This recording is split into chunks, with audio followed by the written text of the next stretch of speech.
Ito po ang paraan kung paano mag-add ng pangalan ng schools at ng course pag hindi available sa pagpipilian sa inyong e-reg account. Okay? First of all, punta kayo sa inyong e-reg account, mag-login. Pag nakapunta na kayo sa inyong e-reg account, punta kayo sa My Education. Then, sa My Education, click nyo lang yung Add Education.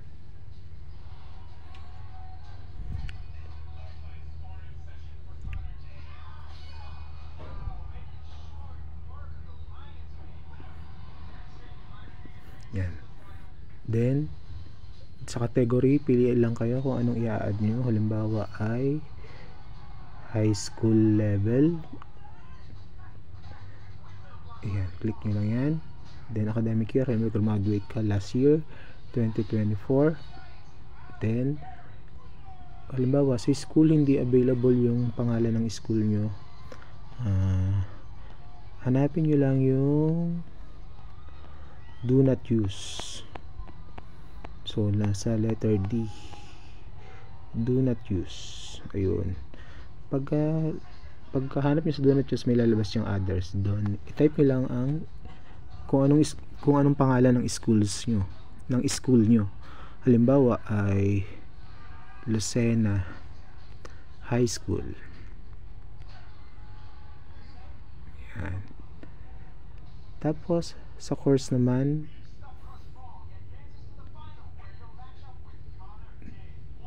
halimbawa college ang ano nyo, pinili doon kanina. Di ba syempre may course yun. Halimbawa ay wala pa rin dito sa pagpipilian. So ang gamitin, ang hanapin nyo ay yung others. Narin yun sa pinakataas. Sa pinakataas pala yun. Ayun, others. Yan. Tapos may lalabas dyan another dialog box ulit. Then, yun, type nyo lang. Halimbawa ay ang course nyo ay PS Crim, Criminology. Yan. Criminology. Pero kung high school grad lang naman kayo, syempre wala yung course. Pero kung ang pinili nyo ay college level, yan, syempre may course yan. Kaya tapos pagkatapos nyan, save lang. Hindi, ayun. Kakaroon na kayo ng